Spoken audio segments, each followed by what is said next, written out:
السلام عليكم ورحمة الله وبركاته.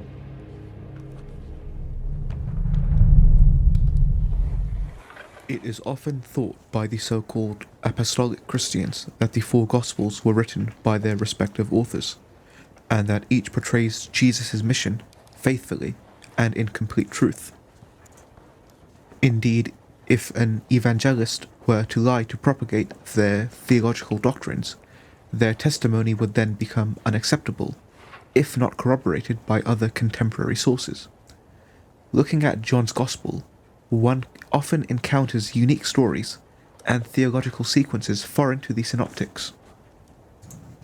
The differences, in fact, are so striking that many modern scholars such as James Dunn, F. Bruce, John Drain, and Richard Bauckham agree that these are historical theological sayings put in the mouth of Jesus.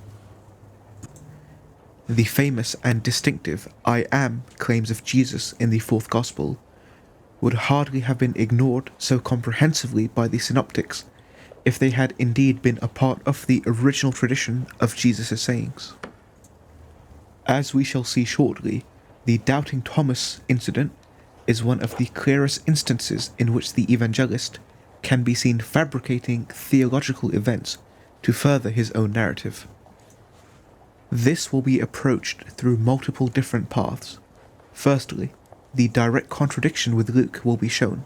Next, a brief survey of Thomas in the Johannine Gospel will be done, as well as a brief comparison with other resurrection sequences to conclude the historicity of the event. Luke 24 and John 20 both record the first resurrection appearance of Jesus to the disciples. Luke's account is as follows. The women arrive at the tomb to take the spices and do not find the risen Jesus. They are, of course, terrified and inform the 11 remaining apostles as well as the other disciples. None of the apostles believe them except for Peter, who runs to the tomb and is amazed after seeing the linen cloths by themselves. On the very same day, 2 disciples, distinct from the rest, were going to a town called Emmaus when Jesus came near and had a long conversation with them. They invited him to stay with them, as it was nearing the evening time. He then broke bread at the table and gave it to them, and at this point they recognize him as he vanishes from their sight. That same hour, they return to Jerusalem and find the 11 and their companions gathered together, and notify them of the resurrection appearance. As they discuss this, Jesus himself appears. The apostles are startled and terrified, and believe that he was but a spirit, so he shows them his hands and offers them the chance to touch his flesh. Remaining in disbelief, he then asks for something to eat, and takes a piece of fish and eats in their presence. He then gives them the Great Commission, and sends them out to Bethany after blessing them. John's account is as follows. Mary Magdalene comes to the tomb and sees that the stone has been removed. She then runs to inform Peter and the beloved disciple, leading to them running to the tomb. The beloved disciple who went in the tomb with Peter sees and believes without even seeing Jesus. Interestingly, in Luke's account it seems apparent that only Peter believes the woman in some form, as the other apostles viewed the story as an idle tale and did not believe. If one were to be as apologetic as possible, one would still be forced to argue that either Luke is wrong, or the beloved disciple is not one of the 12. Moving on, Mary herself looks into the tomb and engages in dialogue with the angels, inquiring about Jesus' body. She turns around to see him standing there, and does not recognize him until he calls her name, to which he calls him teacher. He then tells her to announce to the disciples what had happened. On the same day, as the disciples were locked in a house together, for fear of the Jews, Jesus appeared and stood among them, and showed them his hands and his side, and the disciples rejoiced when they saw Jesus. Interestingly, there is no mention of them being terrified. Rather, they rejoice when they see him in direct contradiction with Luke's narrative, which only emphasizes their initial lack of belief on multiple occasions. This theme will be revisited in the next section. Moving on again, the narrative continues with the Great Commission. It is after this point that Thomas is introduced in the resurrection narrative. The evangelist claims that Thomas, one of the 12, was not with the other disciples, and thus did not witness Jesus. When the other disciples inform him of the risen Lord, he refuses to believe and expects to see the mark of the nails in his hands. It is only after a week that Thomas finally meets Jesus and believes. Before continuing, it should be made apparent that John's focus on Thomas not being present at the resurrection directly contradicts the Lucan parallel to the event, which states that all of the apostles and even their companions were there. The Lucan Jesus emphasis on proving his physicality also serves as further proof that Thomas was present in Luke, but not in John, for no evangelist would omit a saying as direct and crucial as John 20:24-28, had they had access to the small eyewitness group named. Had the evangelist been a companion of Paul, and subsequently the apostles as per Christian tradition, one would not expect him to miss out on such a unique detail as this. Some Christians may claim that the 11 does not have to actually mean the 11 apostles of Jesus. This is refuted by Luke himself, who clearly distinguishes between the primary apostles and other disciples, such as Cleopas in the very same passage. In passages such as 1 Corinthians 15, where the number of apostles is generalized, it is always the 12. Never is the term the 11 used as a generalizer. In fact, a neutral observer would understand that the fact that Luke mentions 11 were there, rather than the generalized 12, is clearly him informing us that all 11 apostles were literally there. Had he wanted to generalize, he would have said the 12, as used everywhere else in the New Testament. In fact, the fact that the 12 is used as a generalized term does not lend us to the idea that the 11 is also general, but rather the opposite. So at its base, Luke and John necessarily contradict. And even though this is a merely surface level approach, it is sufficient for the apostolic churches, and an in-depth look at Thomas and the rest of the apostles and John will confirm our findings, inshallah. In the Synoptics, Thomas is hardly mentioned. He is simply one of the secondary apostles in the group of 12. In John's Gospel, however, he is singled out multiple times. In John 11:16, as Jesus is departing to go to Bethany and raise Lazarus, Thomas speaks the desperate words, "Let us also go, that we may die with him."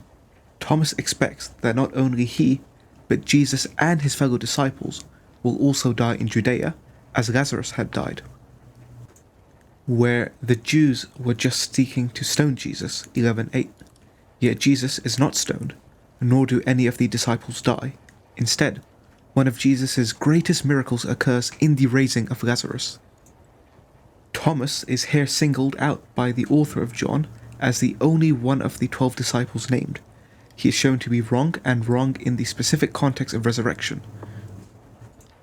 John Chrysostom and Aquinas in their commentaries agree and say the following. Chrysostom: "The Jews of late sought to stone you, and you are going there again?